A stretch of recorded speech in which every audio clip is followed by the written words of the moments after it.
అసలు గత ప్రభుత్వానికి ఈ ప్రభుత్వానికి మీరు చూసిన డిఫరెన్సెస్ ఏంటి? గతంలో ఒక దుర్మార్గుడు వైసీపీ అనేది ఒక ఈరోజు జగన్ కొంత దొంగ అని చెప్పేసి పిఠాపురం నియోజకవర్గం ఒకటే కదండి. జగన్మోహన్ రెడ్డి ఎప్పటికి కూడా నువ్వు మారకుండా. ఎలా ఉంది ఇక్కడ మీకు గత ప్రభుత్వ పరిపాలన మీరు ఇక్కడ ఎలా ఉందో చూసారా? మీరు హైదరాబాద్ నుంచి వచ్చారంటున్నారు కదా.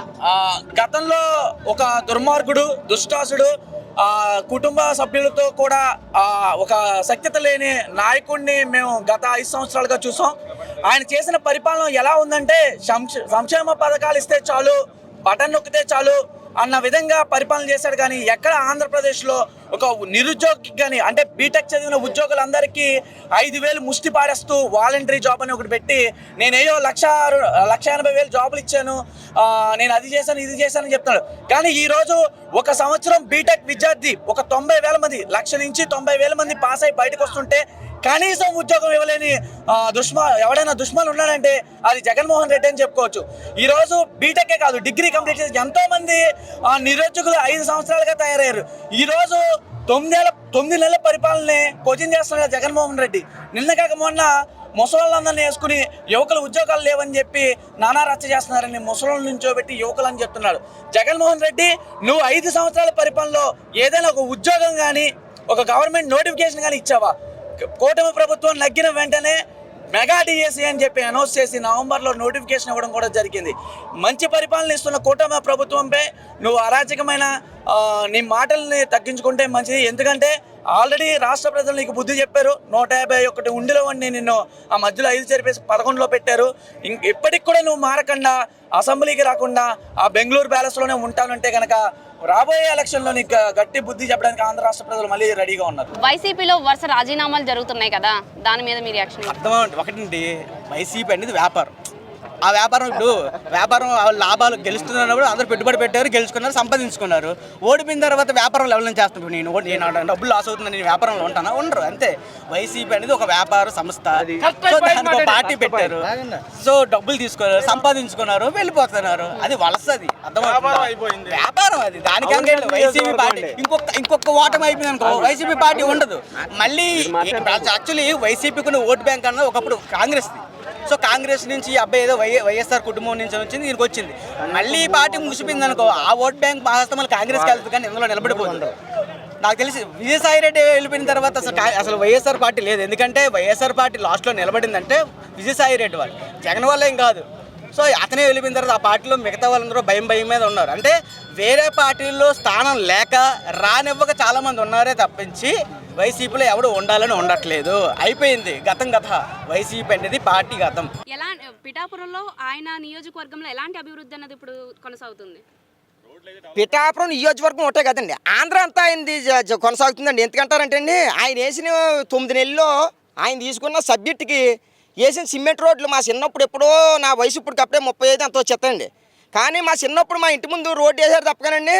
నిన్న మా జల్లూరులో కీర్తి చేసులు నాగేశ్వర గారు అబ్బాయి జగదీష్ గారు కూడా ఉంటామండి. మేము జనసేన తరఫున తిరుగుతామండి. మా రోడ్డుకి ఇప్పటికి అలాగా పవన్ కళ్యాణ్ గారి దయ వల్ల, ఆ మోడీ గారి దయ వల్ల, కూటమి ప్రభుత్వం దయ వల్ల మా జల్లూరులోనే కాదండి, చుట్టుపక్కల గ్రామాలన్నీ కూడానండి ఇప్పుడు ఎగసపాటి వాళ్ళు గేటు భయం అంటే అండి ఇంత డెవలప్ అయిపోతుందా? ఇన్ని రోడ్లు వేస్తున్నారు. ఇవన్నీ మనకి ఇంకా ఇదే మామూలుగా పవన్ అని పవనిజం అయిపోయినట్టు, అని రామకోట అయిపోయినట్టు అయిపోయేలాగా ఉంది. మనం ఎలాగరా బాబు ఇప్పటికే 11 సీట్లకు వచ్చాం, ఇంకా కుంభకోణంలో దొక్కేస్తారేమో అని చాలా చక్కగా కూడా మన పవన్ కళ్యాణ్ గారు ఓడిందామని 3,000 పంచిపెట్టిన వాళ్ళు కూడా ఇవాళ పవన్ కళ్యాణ్ గారితో సాల్వాలు వేయించుకుంటున్నారండి. మేము కూడా పవన్ కళ్యాణ్ గారికి ఒక వినపం అండి, మేము గత 10 సంవత్సరాల పైనుంచి మేము దీంట్లో ఉన్నామండి. మాకు పవన్ కళ్యాణ్ గారు ఇప్పుడు దేవుడిని చూద్దాం అనుకోవాలి కానీ దేవుడిని పట్టుకోవాలనుకోకూడదండి. మేము అలాగా పవన్ కళ్యాణ్ గారిని మేము మనస్ఫూర్తిగా రామ అన్నట్టు పవన్ కళ్యాణ్ అండి మా మనసు అంతాను. అలాగా మా మీద కేసులు ఉత్తి అన్యాయాన్ని పెట్టారండి. మా జల్లూరు గ్రామంలో మా మీద ఉత్తి అన్యాయానికి జడ్పీటీసీ ఎలక్షన్లో మేము ఇటెప్ప జనసేన తరఫున తిరిగి వాళ్ళు అండి, వైసీపీ వాళ్ళు పెట్టారండి. ఇవాళ కూడా నేను కోర్టుకు వెళ్తున్నానండి వాయిదాలకి. ఈ విన్నపం ఆ పవన్ కళ్యాణ్ గారు చూసి మాకు ఆ కేసులు కొట్టించాలని కోరుకుంటున్నామండి. ఇప్పుడు అంటే పిఠాపురం నియోజకవర్గంలో ఎమ్మెల్యే అందుబాటులో ఉండట్లేదు అని చెప్పేసి చాలా మంది విమర్శలు చేస్తున్నారు. ఎందుకండి అందుబాటులో ఉండడం ఎందుకండి? చేసి ఆయన మర్రెడ్డి శ్రీనివాస్ గారిని అప్పచెప్పారు. గ్రామాల కోల్ది ఏ క్యాడర్కి ఆ క్యారెక్టర్ అప్ చెప్పారు. మా పనులు అవ్వకపోతే గోలట్టలు తప్ప పనులు అన్నీ అవుతున్నాయి కదండి. అంటే ఎన్నికల్లో ఆయన ఎన్నికల ముందు ఇచ్చిన హామీలన్నీ ఎన్నికల తర్వాత నెరవేరుస్తున్నారు కదండి. ఎందుకు నెరవేర్తలేదండి? ఎవరికేమో లోటు వచ్చిందండి? ఎవరన్నా మాకు అయిపోవాలని లేదండి. ముందు ప్రభుత్వంలో పోలీస్ స్టేషన్ ఖాళీ ఉండి కదండి తన్నేసుకుని. రెండోది కూడా అడిగిపోరే కదండి. నా ఇంటికి నేను మామూలుగా నా ఇంటికి పోలీస్ వ్యాన్ వచ్చేదండి. నేను ఏం చేశానంటే నేను దేనికి అక్కడ అలా జడ్పీటీసీ ఎలక్షన్లో వైసీపీ వాళ్ళు నా మీద ఎట్టిన కేసు నువ్వేదో గొడవడమంటావు నీ మీద ఎత్తనామని వచ్చేటండి. అది ఏటో కూడా నాకు తెలియదు. ఇంతకైనా ఇవాళ కూడా కోర్టుకు వెళ్తున్నాను. కానీ ఆ పరిపాలన ఉండేదండి ముందు. ఇప్పుడు ఆ పరిపాలన లేదండి. అది పవన్ కళ్యాణ్ గారి నియోజకవర్గం కానీ లేదండి. ఆంధ్రాకి కూడా అండి ఇది న్యాయం ఇది ధర్మం అన్నది ఎత్తనండి పవన్ కళ్యాణ్. ఇన్నాళ్ళు అలాగ కాదండి వైసీపీ ప్రభుత్వం. ఆడు మనవాడు రాని తప్ప పీకట్టుకు లాక్కుపోవడం దాని మీద వారాడని ఇప్పుడు దాకా ఉన్న కోర్టులో కేసులు అయ్యండి.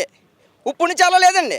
పవన్ కళ్యాణ్ గారు ఈ కూటమి ప్రభుత్వం ఎక్కిన తర్వాత న్యాయం ధర్మం చట్టం అని ఉందండి. ఆడు మనోడు ఈడోడు అన్నది కదా కావాల్సింది. ఎవడు తప్పు చేస్తాను తీసుకెళ్ళి బారంటారు అంటున్నాడు ఆయన. ఇది ఒకటి ఉందండి. ఇది ఒక న్యాయం ధర్మం అన్నది. అసలు గత ప్రభుత్వానికి ఈ ప్రభుత్వానికి మీరు చూసిన డిఫరెన్సెస్ ఏంటి? నక్కకి నాగలోకానికి ఉన్నంత డిఫరెన్స్ అది ఏముంది. 30 years వెనక్కి తీసుకువెళ్ళిపోయింది మొత్తం ఆంధ్రప్రదేశ్ని. మమ్మల్నే కాదు మిమ్మల్ని అందరినీ కూడా ఒక 30 years వెనక్కి తీసుకువెళ్ళిపోయింది. ఇప్పుడు ఆ 30 years ముందర తీసుకొని పోవాలంటే శత విధాలుగా అటు కూటమి ప్రభుత్వంలో నరేంద్ర మోడీ గారితో మా అధ్యక్షులకున్న మా పవన్ కళ్యాణ్ గారికి ఉన్న అనుబంధము ఇక్కడ ఫండ్స్ తెస్తూ దాదాపు 3 లక్షల కోట్లు పైగా ఈ 8 monthsలోనే ఫండ్స్ తేవడం జరిగింది. దాంతో గుంతలు లేని రోడ్లను ఆంధ్రప్రదేశ్ ప్రజలు చూస్తున్నారు. దాని ముందు గుంతలు లేకుండా ఉండే రోడ్డు ఏదైనా ఉంటుందా అంటే అన్ని చోట్ల గుంతలు ఉంటాయి. రోడ్లంతా కూడా గుంతలమైపోయేవి. ఇప్పుడు రోడ్లు లేని ప్రజలు ఆంధ్రప్రదేశ్ చూస్తున్నారు. దట్ ఈజ్ కూటమి ప్రభుత్వం, జనసేన ప్రభుత్వం. అధికారంలోకి రాగానే నిరుద్యోగ యువతకి జాబ్ నోటిఫికేషన్స్ అన్నారు. అలాగే నీకు 15,000 అన్నారు. అలాగే అమ్మఒడి అన్నారు. అండ్ ఆడపిల్లలకి 1,500 ఇస్తామని చెప్పేసి అన్నారు. సూపర్ 6 హామీ పథకాలు అన్నారు. దీని మీద మీ ఒపీనియన్? సూపర్ 6 హామీ పథకాలు కంపల్సరీ మా ప్రభుత్వానికి కూటమి ప్రభుత్వం ఉన్న నియబద్ధత. దాంట్లో ఈ 2025లో కుటుంబంలో 2 పిల్లలు ఉన్నా కూడా అమ్మఒడి తల్లికి వందనం అనే పేరుతో 2 ఉన్నా 3 ఉన్నా కూడా ఖచ్చితంగా ప్రభుత్వం ఇచ్చేదానికి అన్ని రకాలు కూడా ఆల్రెడీ ప్రాసెస్ స్టార్ట్ అయిపోయినాయి. ఉద్యోగాలు కూడా డిఎస్సి నోటిఫికేషన్ వదులుతున్నారు. ప్లస్ ఇప్పుడు అందరికీ కూడా కార్పొరేషన్ లోన్స్ నిరుద్యోగులకి ఇప్పుడు వైసీపీ గవర్నమెంట్లో కార్పొరేషన్స్ లోన్సే లేవు. ఊరికే కార్పొరేషన్స్ అన్ని బోర్డులు వేసుకున్నారు తప్ప BC corporation, SC corporation, ST corporation, Vaddera, Kamma అన్ని బోర్డులు తప్ప ఎక్కడ ఫండ్స్ లేవు. బట్ ఇప్పుడున్న కార్పొరేషన్స్లో ఫండ్స్ అలాట్ చేస్తూ బీద విద్యార్థులకి అంటే బిలో పావర్టీ లైన్ ఉండేవి ఎవరైతే చదువుకుంటారో ఎవరైతే జాబ్ లేకుండా ఉంటారో వాళ్ళకి 5 lakhs వరకు లోన్ అంటే 50% సబ్సిడీ అంటే 2.5 లక్షలు డబ్బులు కట్టే పని లేదు. సో వాళ్ళకి 5 లక్షలు ఇన్వెస్ట్మెంట్ గవర్నమెంట్ ద్వారా బ్యాంక్ ద్వారా రుణం వస్తే వాళ్ళు 5 లక్షలతో జీవనోపాధి అంటే వాళ్ళు ఎదుగుదలకి అంటే జాబ్ లేకపోయినా కూడా that is nothing but job. So 50% సబ్సిడీతో మన ప్రభుత్వము నిరుద్యోగికి ఉద్యోగ భద్రత కల్పిస్తూ ఉంది. రాష్ట్రంలో లా అండ్ ఆర్డర్ ఎలా ఉందండి? Law and order almost control అవుతూ ఉంది. బట్ ఉంటాయి కదా వైసీపీ గాలులు, వైసీపీ నీడలు, వైసీపీ సాంప్రదాయాలు, ఆఫీసర్లు ఇంకా అక్కడ జరుగుతూనే ఉంటాయి. బట్ కంట్రోల్కి వచ్చేస్తుంది. 100% కంట్రోల్కి వస్తుంది. నాగబాబు గారికి ఎమ్మెల్సీ పదవి ఇవ్వడంలో మీ ఒపీనియన్ ఏంటి? అంటే వర్మ గారు ఒపీనియన్ ఏముంది? నాగబాబు డిజర్వ్డ్ క్యాండిడేట్ రావాలి, క్యాబినెట్ రావాల్సింది. ఎమ్మెల్సీ ఏముంది అంటే వైసీపీ నాయకులు ఏమంటున్నారు, నువ్వు పవన్ కళ్యాణ్ నువ్వు ఇలాగా వారసత్వ రాజకీయాలు తప్పని చెప్పావు కానీ మీ అన్నకి ఎమ్మెల్సీ పదవి ఇచ్చావని చెప్పి విమర్శిస్తున్నారు కదా. నాగబాబు గారు ఇంట్లో ఉండి ఎమ్మెల్సీ తీసుకుంటే వైసీపీ వాళ్ళు చెప్పిన కరెక్ట్ ఒప్పుకుంటాము. నాగబాబు గారు పార్టీ పెట్టినప్పటి నుంచి ఆయన తిరగని ప్రదేశం లేదు. ఒళ్ళు బాగాలేకపోయినా కూడా ఆయనకి కొంచెము ఆరోగ్యరీత్యా కొంచెం తక్కువ అంటే మనిషి ఆరోగ్యరీత్యంగా కొంచెం తక్కువ ఉన్నా కూడా ఆయన ప్రతి సభకి వస్తున్నాడు. ఇప్పుడు అంతెందుకు రాయలసీమ మొన్న రీసెంట్గా పొంగనూరు కూడా వచ్చి సభలో పాల్గొని పోయినాడు. ఆయన రాంది ఎక్కడ, పార్టీ కోసం పని చేయింది ఎక్కడ? పార్టీకి పని చేసే వాళ్ళు అన్నైనా తమ్ముడైనా చెల్లైనా ఎవరికైనా పవన్ కళ్యాణ్ గారు న్యాయం చేస్తారు, దాంట్లో నో డౌట్. ఇప్పుడు సూపర్ 6 పథకాలు అన్నవి కూటమి ప్రభుత్వం అధికారంలోకి వచ్చిన తర్వాత నీకు 15,000 అన్నారు. ఉచిత బస్సు అన్నారు.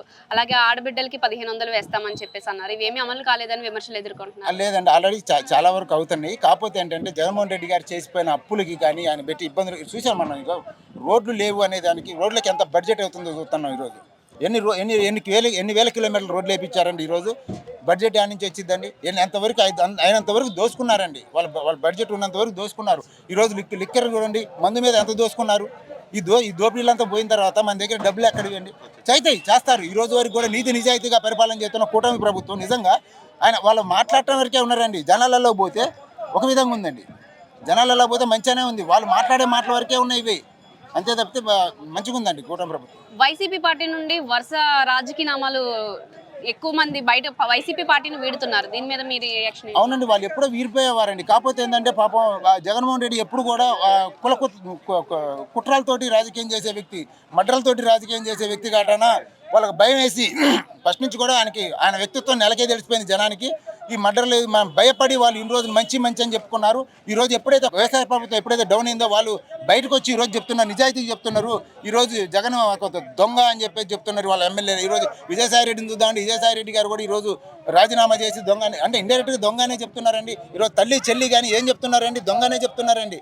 కానీ సొంత ఇంట్లో మనుషులు అలా చెప్తున్నప్పుడు వాళ్ళు కాకపోతే ఏంటంటే ఇన్ని రోజులు భయపడ్డారండి. వాళ్ళు ఎట్లా బాబాయిని గొడ్డల పోటు ఈ మొత్తం మనకి కూడా పడతారని ఒక ఆలోచనతో భయపడారు తప్పితే వాళ్ళు వేరే రకంగా ఏం లేదు. ఇప్పుడు ఎప్పుడైతే ఓడిపోయారో జగన్మోహన్ మీద నా నమ్మకం ఎప్పుడైతే పోయిందో ఇప్పుడు బయటకు వచ్చేసి వాళ్ళు దొంగ అని చెప్పేసి సర్టిఫికేట్ ఇచ్చేసారు.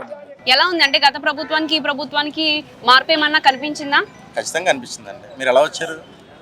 కార్లో వచ్చారా? చెప్పక్కర్లేదు. రోడ్లు అవి ఎలా ఉన్నాయి అన్నీ మీరు కళ్ళారు చూసే ఉంటారు. గత ప్రభుత్వంలో చాలా రవాణా వైపు కానీ రోడ్లు కానీ చాలా ఇబ్బంది కలిగాయి. ఇప్పుడు ఆ ఇబ్బందులు ఏం లేవండి. చాలా వరకు కూడా 90% వరకు కూడా రోడ్లన్నీ బాగున్నాయి. సో ఖచ్చితంగా ప్రజలు అనేది చాలా ఆమోగ్యోగ్యంగా ఉందనేది చెప్పారు ప్రభుత్వం.